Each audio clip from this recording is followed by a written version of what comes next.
hello लोगोफोर बरायबाय बड' जब इनफो अफिशियेल इउटुब चेनेलाव Assam police battalion commando 5 battalion दंमोन ना दा बिनि बागै मोनसे आपडेट लाना फैदों बाजेट एप्रुभ खालामबाय सेंसन जाबाय आरो फाइनाल लिस्टआ नोंथांमोना थाबैनो फैथारसिगोन दा गोबां नेगासिनो दं आसाम पुलिसनि फाइनाल लिस्ट कमान्डोनि बागै आरो लोगोसे एबिइउबि कनस्टेबल एफिआरअनि काट अफ दा मोनसे पजिटिभ नोंथांमोना आपडेट लाना फैदों जाय पजिटिभखौ नायोब्ला नोंथांमोना जोबोद गोजोननाय मोनगोन आरो फाइनाल लिस्टआ नोंथांमोना फैथारसिगोन आं आसा खालामो 15 आगस्तनि सिगां नोंथांमोना जाहाथे फाइनाल लिस्टखौ मोननो हायो दा गोबाव खालामा जायफ्रा चेनेलाव गोदानै फैदों साबस्क्राइब खालामना ला बड' जब इनफो अफिशियेल इउटुब चेनेलाव जेब्ला एसएलपिआरबिआव फैयो अब्ला जों बेबायदि मोनो आरो दा बेनिफ्राय आपडेटआ बेनो जे 15 जुलाइआव मोनसे फैदोंमोन स' बेनो जाहैबाय नोंथांमोननि माखासे जायनाखि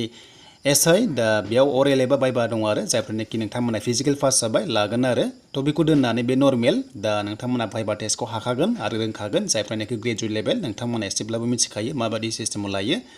स' बेखौ दोननानै जोङो नैबे रिजाल्ट पर्टेलाव क्लिक खालामनाय लोगो लोगो जोंहा दासिमबो जेबो फैयाखै एबा जों नुनो मोनाखै जेरै आसाम पुलिस कमान्डोनि फाइनाल लिस्ट फैनो गोनां दङ बेनिफ्राय एबिइउबि कनस्टेबल बेनिफ्राय लोगोसे जोंहा एपिआरअ काट अफ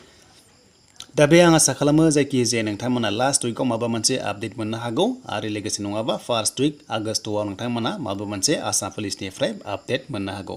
स' बेखौ दोननानै जों नैबे मोनसे आपडेटखौ नायगोन बे मोनसे पजिटिभ बेनो जाबाय आसाम केबिनेटआव मोनसे टुइट खालामना होदोंमोन जायनोखि फंबाय बिनानावमोना आसाम पुलिस कमान्डोआव रानिं पास खालामनानै साइकोमेट्रिक होबाय बेयाव मोनसे फान्ड फैदों आरो फान्ड्स फर निउ बेटेलियन्स होनना बुंदोंमोन जाय बेटेलियनाव जोंहा 5 दंमोन ना 5 बेटेलियन आसाम पुलिस कमान्डो होननानै दा बिनि थाखाय मोनसे पजिटिभ आपडेटआ बेनो जे माखासे बेवहाय फान्ड थायो नालाय आरो बेयाव बुंदों सेंसननि एबा एप्रुभनि दा बेनो जाबाय 839.95 क्र'र बेयाव एप्रुभ खालामनायनि बाथ्राखौ होदों जेरावनोखि 5 बेटेलियन आसाम पुलिस कमान्डो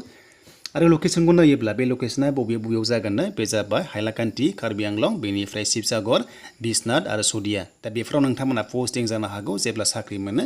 दा बेनो आरो लोगोफोर मोनसे पजिटिभा जे बयहाबो मोनसे फान्ड थायो बाजेट थायो आरो बे बाजेटआ जायोब्लासो बेनि एगेन्स्टआव साख्रिखौ होनाय जायोबा साख्रि मोननायनि एगेन्स्टआव दरमाहाखौ बा सेलारिखौ होनाय जायो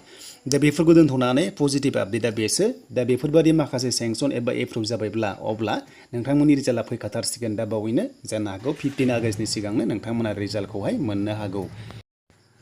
दा बेखायनो नेथ'दो फंबाय बिनानावमोना जि आपडेट फैयो आसाम पुलिसनिफ्राय दा बावैनो ओंखारगोन आरो जेब्ला ओंखारगोन नोंथांमोना आपडेटखौ लाबोखागोन दा जायखिजाया दिल्लीया बेवहाय फान्ड जाबाय आरो फान्ड्सआ जाबाय जेरै 839.95 क्र'र एप्रुभ खालामदों आसाम पुलिस 5 कमान्डो बेटेलियननि थाखाय दा बेनोमोन लेटेस्ट आपडेट आसाम पुलिसनिफ्राय आरो जेब्ला गोदान आपडेट फैयो नोंथांमोननो थाबैनो आपडेटखौ लाना फैगोन